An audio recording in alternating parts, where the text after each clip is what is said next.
Bassar 4, au nord du Togo, derrière la beauté des paysages, se cache une réalité quotidienne éprouvante pour les populations. Ici, l'accès à l'eau potable et à un assainissement reste un combat de chaque instant.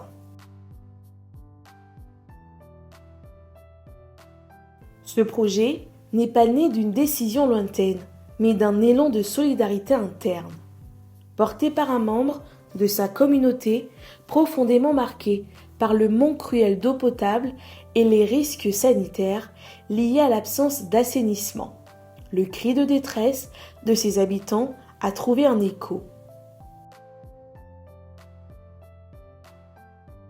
Ce projet Bassar 4 est né d'une volonté de la mairie et en particulier de son chargé de planification Luc qui a rempli la fiche « Vous avez un projet » et l'a soumise à HSF. Le projet a été accepté, donc il s'agit d'un projet d'eau et d'assainissement. L'assainissement concernera en particulier dans cette première phase au moins le lycée de Sanda Kagbanda.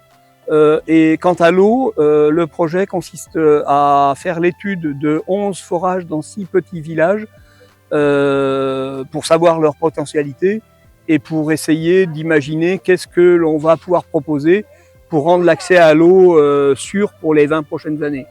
Dans le cadre de ce projet, je suis le point focal avec HSF. Donc, évidemment, c'est depuis 2022 qu'on a fait une demande à HSF pour pouvoir nous aider à améliorer les conditions de vie de nos populations par rapport à l'eau et à l'assainissement. Donc, jusqu'à alors, en 2026, HSF a mené des activités de diagnostic pour pouvoir voir quel ouvrage il faut faire. Donc, mon rôle en tant que point focal, c'est d'assurer le lien entre HSF, la mairie et les bénéficiaires. Concernant l'accès à l'eau et à l'assainissement, pour aller plus dans le secteur assainissement, au niveau des élèves, il y avait un élève qui avait des besoins pressants. Donc, comme il n'y avait pas de latrine, il était obligé d'aller derrière les classes pour se libérer. De ce côté-là, c'est ce qui m'a plus marqué. Maintenant, du côté accès à l'eau potable, c'était dans un village au niveau de Soali. Donc, il y avait un forage, mais le forage était en panne. Donc, le monsieur était obligé avec sa femme d'aller au niveau de la rivière qui était de l'autre côté pour pouvoir s'approvisionner en eau.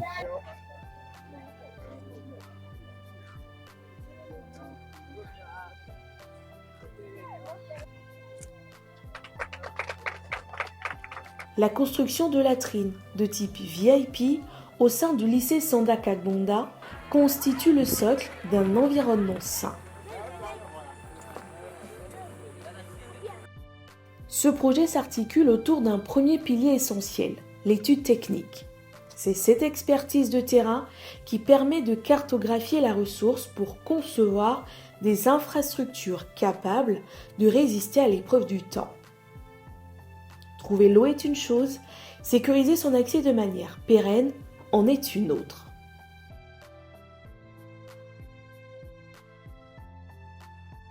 Pour comprendre l'urgence de la situation, il faut se rendre au lycée Sanda Kagbanda. Ici, le manque d'eau potable et de sanitaires adaptés n'est pas qu'un problème d'infrastructure, c'est un frein à l'éducation. Mon cri de chaque jour est que la jeune fille ait les mêmes chances que le jeune garçon dans les études, que les menstrues ne viennent pas être un frein à leur scolarisation ou à leur évolution, que les matières scientifiques qui embêtent souvent la jeune fille, que les menstrues ne soient pas une source pour mal les faire, mais que la jeune fille puisse se connaître et se prendre en charge, prendre les dispositions pour ne jamais rater un cours et ne pas perdre le temps. Au lycée de Sanda Kagbanda, le quotidien des jeunes filles était rythmé par une double peine. Étudier en gérant l'absence totale d'intimité. Face au manque de sanitaires et de points d'eau, la période des règles menstruelles se transformait chaque mois en une source d'anxiété. Avant, il n'y avait pas de latrine.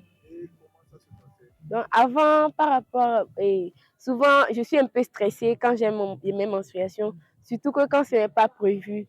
Donc, je suis obligée de sortir, aller à la maison. Parfois même, on a honte même de dire à l'enseignant qu'on va pousser changer.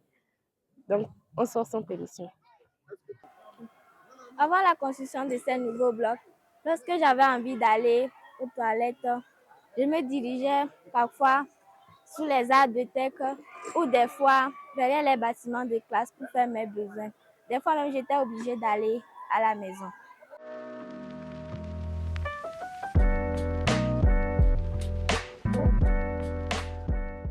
Le principal de ce lycée exprime un immense soulagement, tant les bénéfices liés à ce projet sont majeurs, que ce soit sur le plan sanitaire que sur le plan pédagogique. On n'avait pas de latrine et les élèves étaient obligés de déféquer à l'air libre avec le lot de maladies que cela engendre. Non seulement les maladies, il y avait aussi la déperdition scolaire. Certaines filles se sentant mal à l'aise, abandonnées. Surtout celles qui, lorsqu'elles ont des menstruations, là, elles souffrent des maux de ventre. Il n'y a pas qu'elles peuvent se cacher, se calmer, et vraiment certaines abandonnées. L'école doit être une chance égale pour tous. Grâce à ces installations, filles et garçons sont enfin sur un pied d'égalité. Vous laissez votre matière fécale. Hein? C'est dans la brousse. Tu finis de manger ça, digère là, tu laisses ça où? Hein? Dans la brousse. Plusieurs. Nous avons organisé cette sensibilisation, nous autres, nous l'appelons le déclenchement. Le déclenchement consiste à amener les gens à prendre conscience et à changer de comportement. Et cette sensibilisation s'inscrit dans le cadre de la coopération entre la mairie ou bien la commune Bassar 4 et l'hydraulique sans frontières. Et sur ce projet, PADES est là pour sensibiliser et amener les gens, puisque des ouvrages sont construits, les latrines que les élèves doivent utiliser. Nous sommes là pour les amener à faire un bon usage à ces ouvrages-là et à mettre fin surtout à la pratique de défécation à l'air libre. Mais pour que l'eau coule toujours demain, l'équipe projet mise sur la gestion des ouvrages et l'ancrage local. Cela passe par la sensibilisation. On a prévu une formation auprès du lycée, des personnels qui vont avoir la charge justement de l'entretien et de la maintenance de ces latrines. C'est important qu'elles restent propres et qu'elles soient utilisées. Donc il va y avoir aussi un suivi pendant 6 mois, les 6 premiers mois, de l'utilisation des latrines, de façon à voir ce qui fonctionne et ce qui ne fonctionne pas et à corriger le tir dès le début. Après le reste, ce sera la commune et le lycée de faire en sorte à la commune et au lycée de faire en sorte que les choses durent. La pérennité des ouvrages est une priorité absolue. Un volet majeur est dédié à la sensibilisation. Les femmes et les enfants sont au cœur de cette action. Les femmes, premières gestionnaires de l'eau au sein du foyer, les enfants, ambassadeurs des bonnes pratiques d'hygiène à l'école. Les paroles des femmes et des jeunes sont importantes dans la réussite de ce projet, car parlant de l'eau, les femmes et les jeunes sont les plus impliqués. Et ce sont les femmes qui vont chercher plus de l'eau et aussi les jeunes. Et en touchant peut-être les difficultés liées à l'eau, ce sont des acteurs les plus impliqués. Et il doit y avoir un changement, ce sont ces cibles qui sont vraiment les mieux indiquées.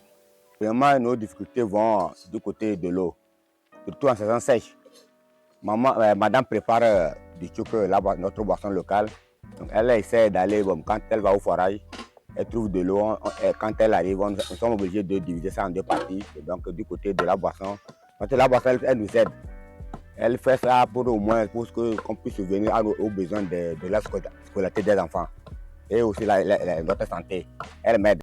Pour que l'eau coule toujours demain, une collaboration étroite s'est nouée avec la mairie de Bassar 4, garante de la politique locale. une appropriation locale indispensable pour la pérennité du projet. On ignore l'importance de l'eau et de l'hygiène dans la vie de l'homme. L'eau, c'est la vie. L'hygiène, c'est la santé. C'est pour ce fait que la commune Bassar 4 a pris comme les points prioritaires pour leur plan de développement communal. Quand toute la population a accès à l'eau potable et à l'assainissement, c'est le début du développement. C'est pourquoi nous avons pris ça au cœur de nos priorités. Quelle est donc la prochaine étape de ce projet?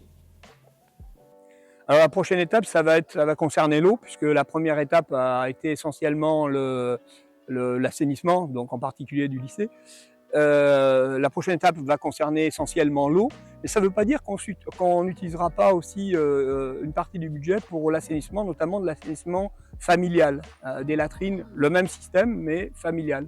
Aujourd'hui, une fille et un garçon ont enfin les mêmes chances de réussir, d'étudier et de s'en sortir. C'est ça, le vrai cœur du projet. En construisant des blocs sanitaires dédiés et sécurisés, ce projet lève un tabou et sécurise la scolarisation des filles. Parce que assurer leur dignité, c'est garantir leur avenir.